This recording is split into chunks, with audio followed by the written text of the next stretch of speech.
Senador Adolfo Ferreiro.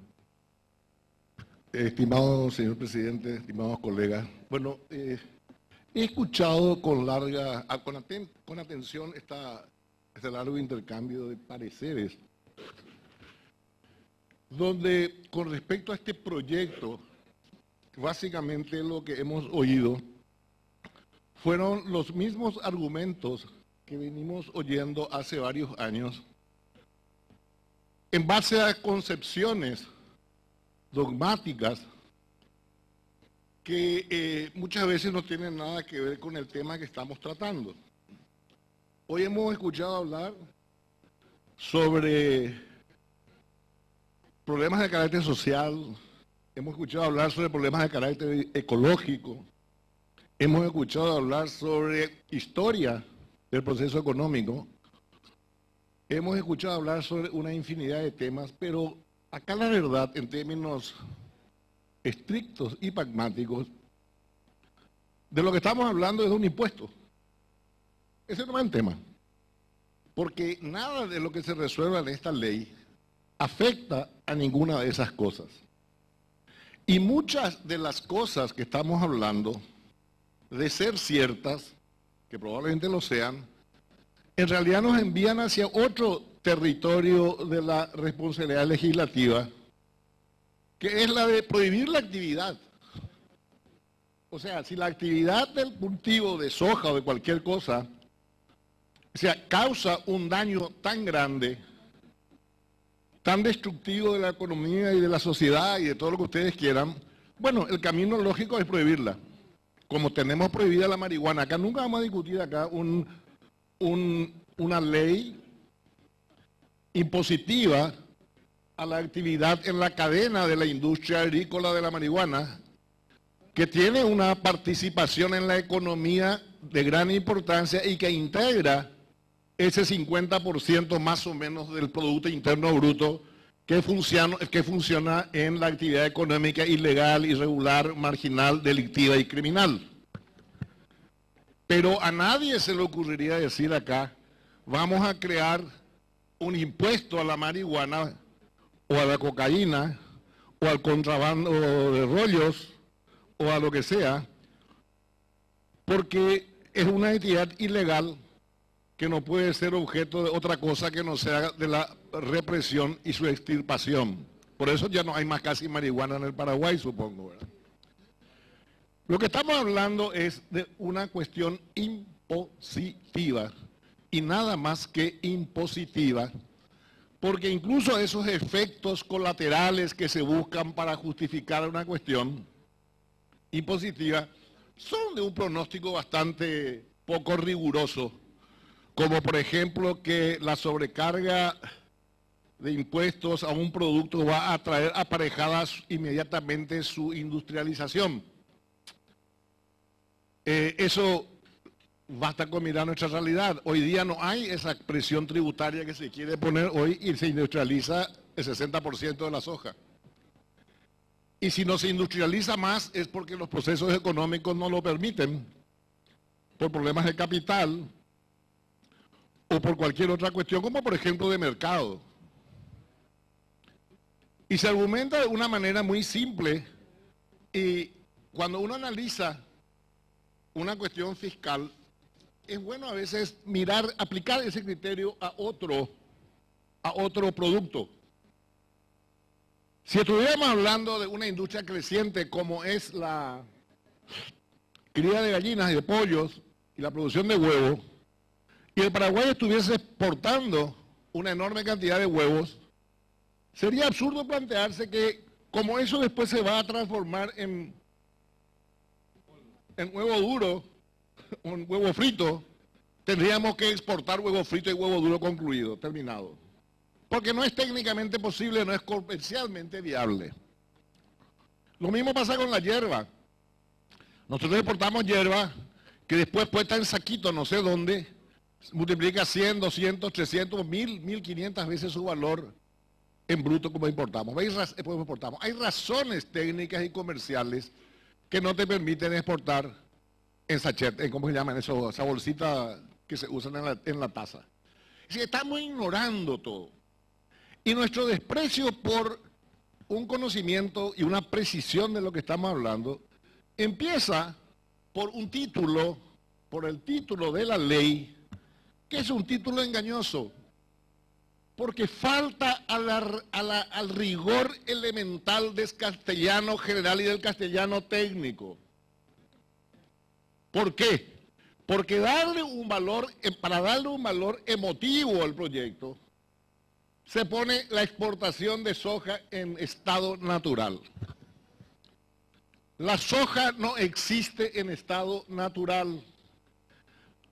Hay que ver el nomenclador de productos que están en el mercado internacional y la soja no es un producto natural. El producto natural es aquel que se extrae en una tarea meramente extractiva de la manera en que se encuentra en la naturaleza, por eso dice natural. ¿Qué es eso? Por ejemplo, la explotación de hierba mate en la época de los yerbales naturales. Es una explotación en estado natural sacar madera de un bosque virgen, pero no es madera en estado natural la madera que se saca de una reforestación. Por eso los tratamientos protectores de la naturaleza, por ejemplo, no permiten el uso de maderas que se extraen del bosque natural y sí toda la que se quiera extraer de los bosques de la reforestación. Entonces, decir que la soja es un producto en estado natural es ya comenzar equivocadamente de una definición que confunde el problema. Entonces, eso ya es grave. Parecería una tontería, pero ustedes imagínense trasladado esto a otros productos, la cantidad de problemas que crearía para toda la producción agrícola. Porque entonces el algodón, por entonces la chía, por ejemplo, es decir, todo lo que exportamos en materia agrícola, o que importamos en materia agrícola, porque también importamos, caerían bajo una ficción de su estado de natural. Entonces, si tenemos algún respeto por la cultura jurídica y política, tendríamos que decir simplemente la exportación de grano de soja, que es un producto elaborado en una agricultura que se llama de luego ya hoy día agricultura industrial y que se integra en el proceso productivo con prácticamente, probablemente, con mucho más valor de bienes importados, porque la soja se produce con un 30 o 35% de insumos que son derivados de petróleo, que es un producto importado. Se produce con un alto porcentaje, creo que del 30% de insumos como fertilizantes o al revés, ¿cómo que se llama? Agroquímicos, ¿verdad? Se produce con una tecnología totalmente importada, tractores, maquinarias, conocimientos, etcétera, etcétera, computadora. Ahora va por los sojales y ve un tipo con una computadora trabajando. Todo eso entra en la producción. Y nosotros pondremos probablemente la tierra, la mano de obra, una serie de cosas. Pero hay que entender que la soja es tecnológicamente hablando un producto tan elaborado o casi tan elaborado como un chip. Como un chip. Entonces no me extrañaría que alguien algún día pida una ley para la exportación de chip en estado natural. Sería un ridículo. Porque finalmente está compuesto por un poco de silicio, no sé qué cosa, plástico, que todo eso vale en bruto $5 y sale un producto que vale 500. Entonces, empecemos por ser un Senado culto, respetuoso de la tradición jurídica universal a la cual queremos pertenecer, pero pertenecer en serio, respetando los conceptos, respetando el castellano, porque entonces también las ideas van a estar más claras sobre qué estamos haciendo. Y el segundo problema que se ve en el propio título de la ley y que después se desarrolla es otra falsedad ideológica. Y una grave falsedad ideológica que me voy a ahorrar de explicarla porque ya el colega, el senador Amarilla, lo explicó realmente. Y dice impuesto a la exportación. No existe el impuesto a la exportación. Porque impuesto quiere decir ponerle algo encima que lo va a pagar alguien en un aumento de su precio. Los productos del mercado, del mercado internacional, todos los productos, están referenciados a los precios del mercado internacional y el mercado internacional no va a absorber ningún impuesto más allá del precio del mercado. Y les voy a poner un ejemplo en el campo industrial que es demasiado sencillo y que hasta acá podemos incluso entender. Una industria sofisticada es la industria del automóvil. Y los automóviles, dentro de algunas variaciones por calidad, marca, prestigio, lo que sea, valen todos más o menos lo mismo en el mundo.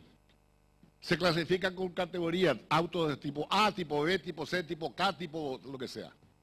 Cuando un fabricante larga un producto, tiene que saber que el auto que está largando tiene el precio en el mercado internacional de $10.000 por unidad. Sea japonés, sea coreano, sea norteamericano o sea paraguayo. Si uno de estos países dice, no, le voy a poner un impuesto a la exportación a este auto, y dice, por eso voy a vender a 11.000, porque le voy a poner 10% de impuesto, nadie lo va a comprar ni nadie lo va a pagar. Entonces, en términos estrictos, estamos cometiendo un grave error conceptual cuando hablamos en el título de la ley también para ser política y mediáticamente simpáticos, decimos impuesto a la exportación. No, no es cierto. Porque si entendemos el mecanismo de los precios, que es toda una ciencia en la economía, la mecánica de los precios se trasladan hacia atrás o hacia adelante según la corrección del procedimiento económico. Lo que va a pasar, y lo sabe cualquiera, el último almacenero con práctica comercial, sabe que ese es un impuesto interno. Hablemos con claridad, es un impuesto interno. ¿Y un impuesto interno a quién? Un impuesto interno a la producción, al productor. Nadie puede demostrar en un pizarrón que no sea así. Y no me importa si es al pequeño, al grande, al mediano o al estrafalario productor. Simplemente ese impuesto se va a trasladar directamente al productor, al extremo de la cadena. Porque el exportador que va a tener que pagar 10% de impuestos va a comprar 10% más barato al que tiene el silo. Y el que tiene el silo al acopiador y el acopiador al productor. Va a rematar abajo. Y eso es lo que se expresa en ese contrato que llaman leonino, pero porque no entienden el derecho.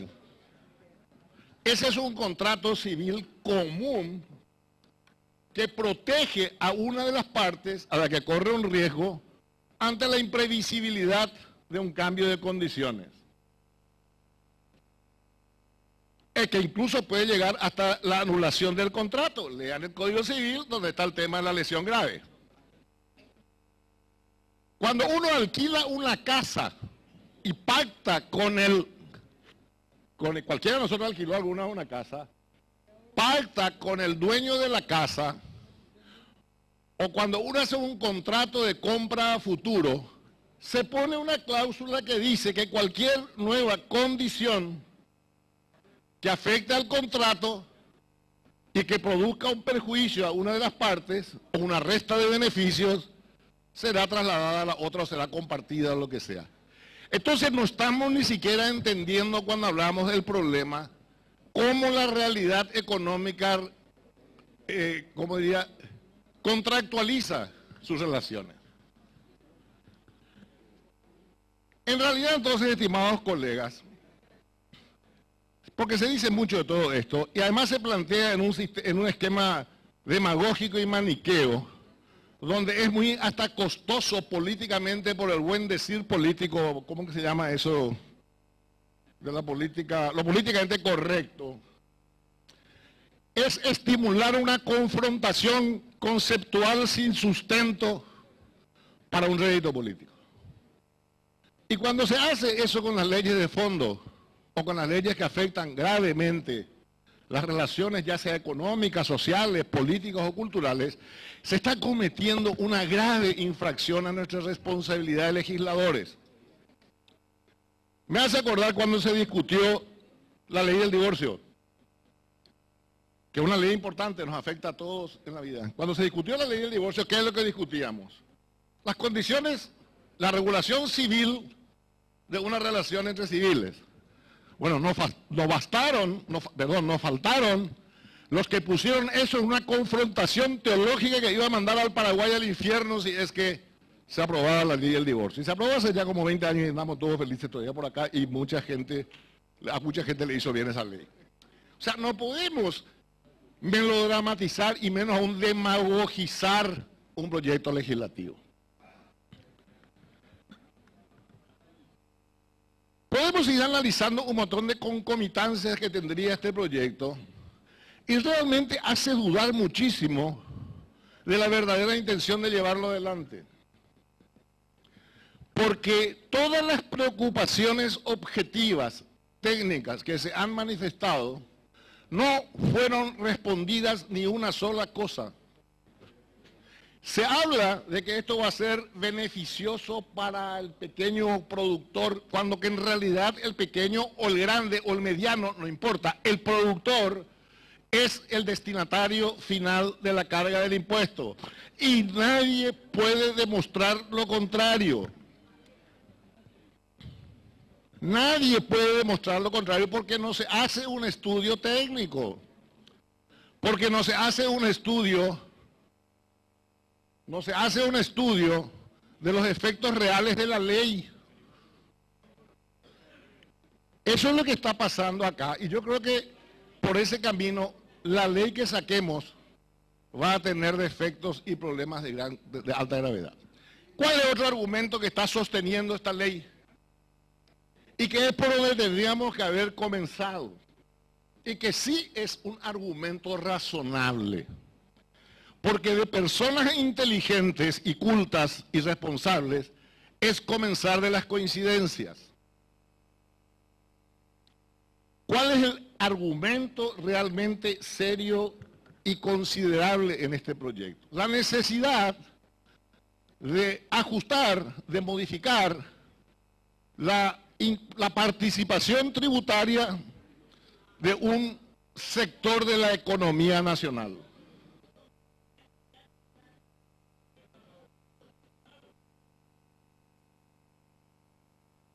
¿Puedo seguir, presidente? Bueno, a ver, ¿qué es lo que tiene de razonable esta preocupación que se tiene que transformar en una labor legislativa? Queremos ajustar, queremos cambiar, queremos incrementar la contribución de un sector económico de gran importancia al gasto, al erario público. Eso es lo que queremos. Y hay caminos muy sencillos para que eso ocurra, pero que no son tan vistosos como reventarle la vida a los capitalistas, a los gringos, a los brasileños, cosa que no tiene nada que ver la ley porque los brasileños van a seguir estando y el capitalismo va a seguir funcionando, porque estamos hablando de una ley de impuestos, pero está revestido de algo, de una magia ideológica perversa. ¿Qué es lo que podemos hacer? Y está en nuestras manos. Y en manos del gobierno, que es algo muy sencillo, absolutamente sencillo, que se viene haciendo con todas las actividades económicas hace tiempo. Y es primero quitarle al sector agrícola las exenciones que tienen a los impuestos que ya existen.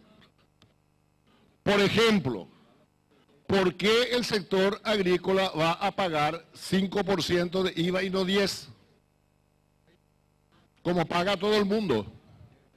Con eso se duplicaría, con una medida razonable y justa, al doble el impuesto, la percepción por IVA. Además cumpliría el efecto de que al ser al 10% sería una fuerte presión de formalización de la economía, como es entre los zapateros, entre los ferreteros, los abogados, los jardineros, los restaurantes, etcétera, que han ido formalizando merced al IVA. Eso está a mano. Hay que quitarle también al sector agropecuario, chico, grande o mediano, porque cuando hablamos de una norma general fiscal, cuando hablamos de una... A las damas no se les puede hacer callar, sobre todo a algunas. La cosa es así, cuando hablamos de una cuestión fiscal, no hablamos de una cuestión emotiva. Cuando decimos que la empresa, que la renta en el Paraguay sobre la actividad económica, mejor dicho, sobre la renta final es el 10%, es igual para mí, para usted y para la gran empresa. Y para eso, si quieren aplicar una norma, una norma legislativa que disminuya la inequidad, existe una fórmula técnica, se llama impuesto a la renta progresivo. Porque hoy día el que más gana paga más, pero paga en la misma proporción que el que gana poco. Eso hay una forma que se llama la renta progresiva. Si yo gano 1 millón de guaraníes, pago 10% de impuestos y gano 1.000 millones, pago 30%. Ya está Nico todo en los libros más elementales y hoy día están acá en el celular barato y gratis. Busquemos otro modelo. Tenemos que quitar las excepciones, tenemos que quitar las exoneraciones cuando se pagan los dividendos y las transferencias de dividendos. Todo eso es mucho más que el 10% que se le quiere poner a la exportación de una manera que no es beneficioso porque no es justo. Porque esto no lo va a pagar la empresa exportadora. El que entiende algo de economía, el que alguna vez manejó, aunque sea un almacén, sabe que eso se traslada o al precio o al costo. Lo único que puede hacer que toda la cadena productiva, que no es una cadena lineal, sino es una maraña, porque entran de costado el fletero, el ingeniero, el que vende la computadora, el que arregla la máquina, el que alquila la máquina, el que alquila la tierra. Todo eso es una complejidad. Se soluciona de una manera sencilla. Y en nuestro país se está utilizando para las otras actividades. Que es que todo el mundo pague sobre lo que gana en el tramo que le corresponde en la cadena. Eso es sencillo y todos nosotros que pagamos renta personal lo estamos haciendo. Entonces, yo creo que el estudio en serio, con el ánimo y el propósito, y no entrar en ese buroreí ideológico y propagandístico y mentiroso de que el que cuestiona el proyecto sacrosanto del Frente Guazú es un enemigo de la patria. Porque estamos hablando del proyecto del Frente Guazú o no. El proyecto del Frente Guazú. Pero hay toda una cuestión que el que cuestiona ese proyecto es un traidor a la patria, un amigo de los brasileros, un capitalista asqueroso, un reaccionario, todo ese tipo de cosas que están en la... Y está bien, eso ocurre nomás luego en ciertos niveles de la política. Pero acá no tendría que ocurrir eso.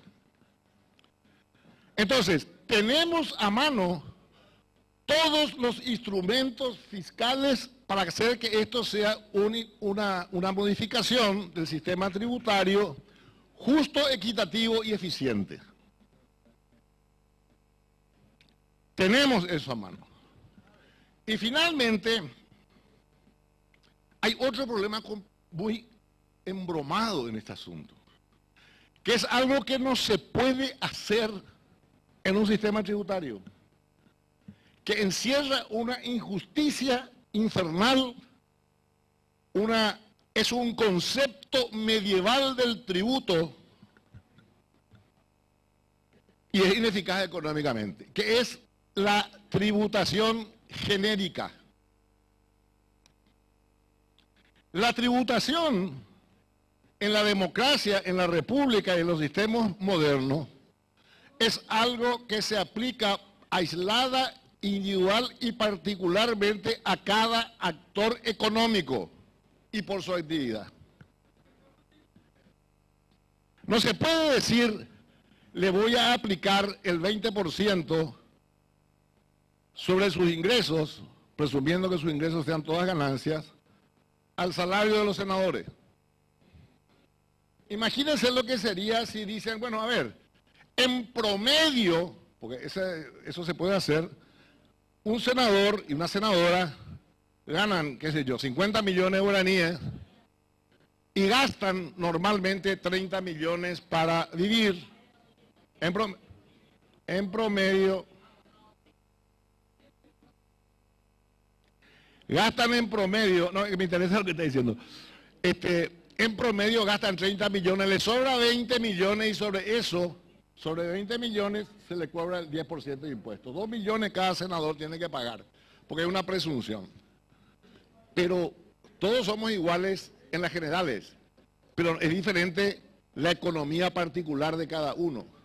Si un senador tiene 5 hijos y el otro tiene 1, si está enfermo y el otro está sano, si tuvo un accidente y tenía seguro, o el otro tuvo un accidente y no tenía seguro,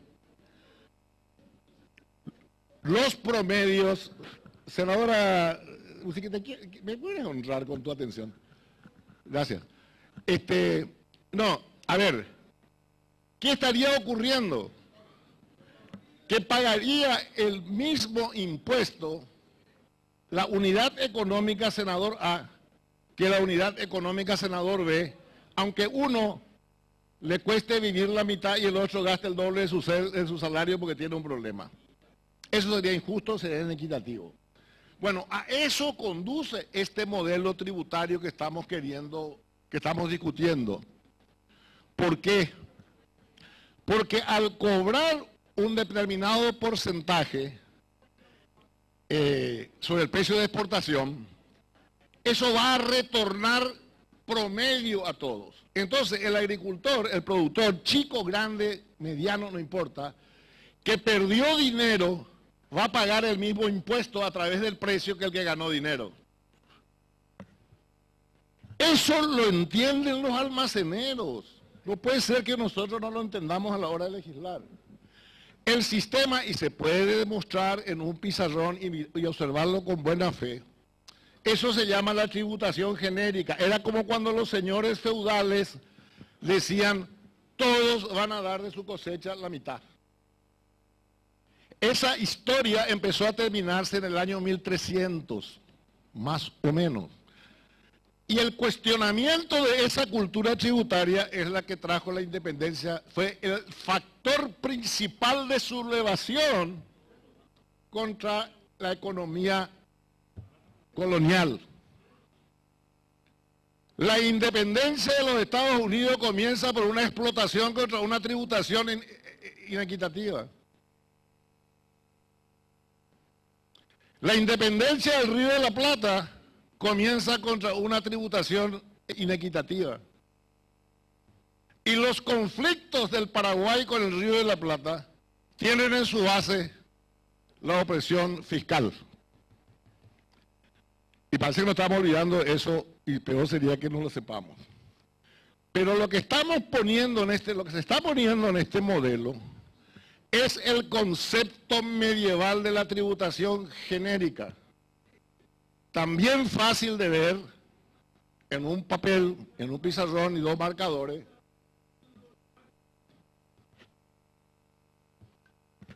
¿Yo soy? Entonces, ¿qué ocurre?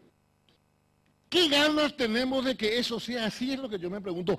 ¿Por qué no nos alegramos, como dirían los curas cuando le contaban un pecado? Alegremos, no, de que estamos sanando, ¿verdad? ¿Por qué no nos alegramos de que se nos esté señalando algo que está evidentemente equivocado en un proyecto de ley?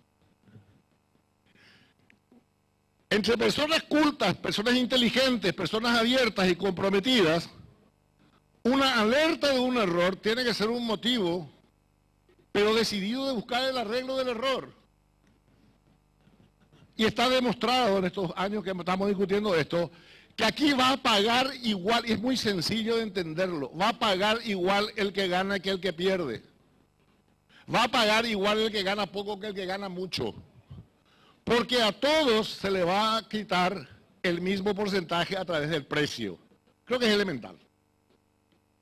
Y eso sí es muy grave, eso es muy injusto, eso es inequitativo y eso es inmoral. Y yo creo que va a provocar la resistencia legítima de las víctimas de ese tipo de política. Como resistiríamos nosotros si en nuestra declaración de renta nos hicieran eso.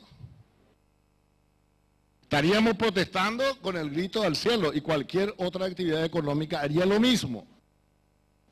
Y repito, es el concepto más medieval, más retrógrado y más injusto en la historia de la tributación desde que hay tributación en el mundo. Que se expresaba fácilmente, el 10% de tu cosecha me la llevo, aunque a vos te haya costado el doble, que a mí los dos pagábamos el 10% del valor de la cosecha, uno pedía plata y el otro no. Entonces, esas son las cosas que tendrían que llevarnos a un acto de sinceridad. Este proyecto tiene muchos problemas. No sirve para lo que se supone que tiene que servir, que es para una mayor recaudación justa, equitativa y técnicamente viable. Este tipo de proyectos lo que hace es fomentar el mercado negro. Este tipo de proyectos son los que fomentan la informalidad de la economía. Este tipo de proyectos son los que atrasan el desarrollo político y social de la nación. Y si estamos sosteniendo eso para hacer pinta política frente a un público al cual le estamos mintiendo en el razonamiento, no le estamos hablando del problema del deterioro de la tierra, de no sé qué cosa, etc. Esos son problemas que tienen que solucionarse de otra forma, no cobrando impuestos nomás. Y en ese caso yo sería partidario incluso que se diga y meter este problema de la producción agrícola dentro de otro problema general de la economía paraguaya que globalmente, se cobre como se cobre, tiene un nivel de presión tributaria reducido. Entonces, si vamos a ser progresistas en serio, vamos a analizar las cosas como son. Por esa razón, yo le pido a los colegas que entendamos que si resolvemos seguir adelante con esto de esta manera. Tal vez le demos hoy la satisfacción a un sector político, gané, puse mi proyecto de ley. Pero este proyecto de ley no va a avanzar de manera razonable porque a medida que se vaya analizando en detalle y podamos analizar con más precaución lo que previsiblemente trae, vamos a encontrar que es un proyecto de ley contrario a lo que debe ser un proyecto de ley tributaria, que esté técnicamente ajustado, que sea viable en su aplicación y que sea esencialmente justo y equitativo. Gracias, presidente. A usted, señor senador.